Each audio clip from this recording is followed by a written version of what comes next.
If you are the primary caregiver in your home, you know this all too well. You wake up in the morning, you have the to-do list, you try to get through it, and it seems like more things are being added to your list than taken off.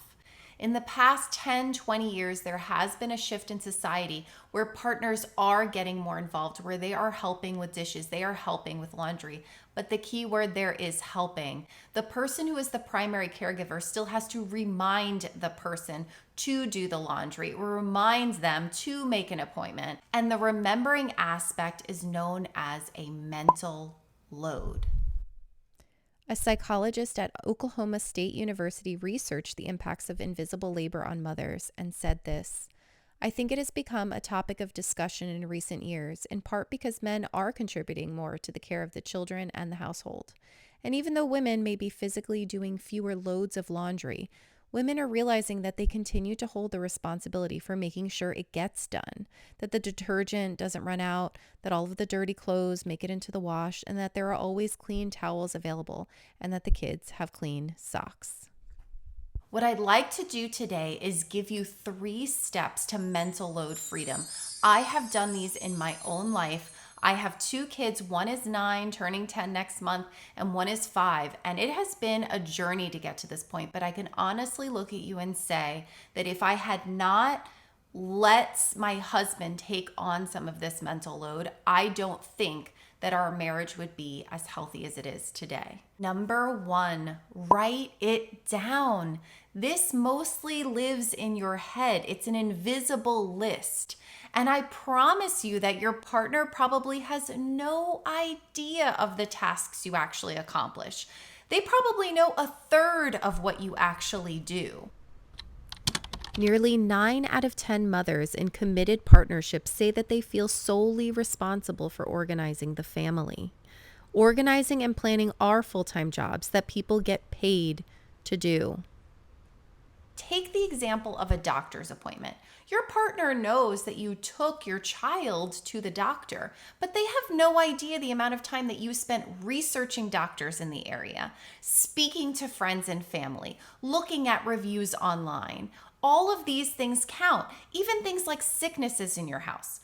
Like a rash, for example, because kids get rashes all the time, it seems. And you're sitting there and you're Googling types of rashes and whether it's this kind of disease or that virus. And who's the person doing that? That takes up time. That is mental load. That's not written down as, oh, I'm the person who does the laundry. I'm the person who does the dishes. I'm the person who researches rashes. Where's that? Take all of the things that you are in charge of in your home, in your life, and write it all down. Quick break to talk about an example of a mental load. Did anyone sit with my kid at lunch today? Oh yeah, I need to research math tutors and summer camps. Oh, don't forget to call the mother-in-law. The birthday's coming up and I got to send a card. Don't want to deal with that. Oh, is that RSVP for the party due soon? I really need to buy a portable sound machine for our trip. And Jim just had a growth spurt. I really need to go through his clothes. Is that recall for my bassinet model? What's a safer option?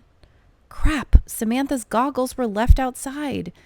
Now the rubber is broken. I really need to add that to the list. The to-do list is never ending. This is just a small example of what a primary caregiver has going through the mind. So take it all and put it down on paper so that you can have freedom from this mental overload.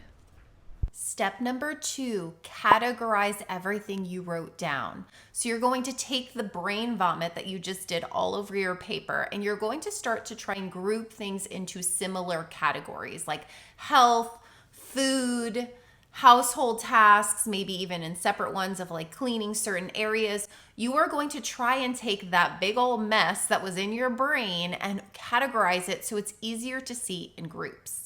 And then step 3 is going to be delegating it. Now, here is the important part. When you are delegating these tasks, you are going to delegate them from start to finish. For example, I recently said to my husband, I cannot handle you asking me what we need from the grocery store. Because when you ask me what we need from the grocery store, I have no idea. So I said to him, Can you please take on the portion of this where you go into the pantry, you go into the refrigerator, you go into the freezer, you take inventory of what we need, you buy it and you put it away? Is that something that you can take on? Because if I'm just telling you what to get at the grocery store, then I'm the person who needs to remember. And then at that point, it's almost like I'll do it myself. You have to think of what will work for you. Obviously, take into account different workloads, different schedules. Maybe one of you works more than the other. You definitely want both of you to be on board with this. And I do think that if you come from a loving perspective and not like a, well, guess what, all the things I do, and you need to start picking up the slack around here. No, we're talking about how can we run our home more efficiently. At this stage of parenting, we just have to work smarter, not harder, right? So I hope that these 3 steps really help you to release yourself from this mental load, that it brings you and your partner together. Because if you have a lovely partner that's probably asking you, how can I help? Why didn't you tell me? It's like, this is the problem. I don't want you to ask me, how can I help? I just want you to help. And so this will kind of fill in that gap. If you're new here, I'm Kristen. Hit the subscribe, join us. We talk about all things parenting, children, discipline, marriage, partnerships, all of that. And until next time, I'll see you.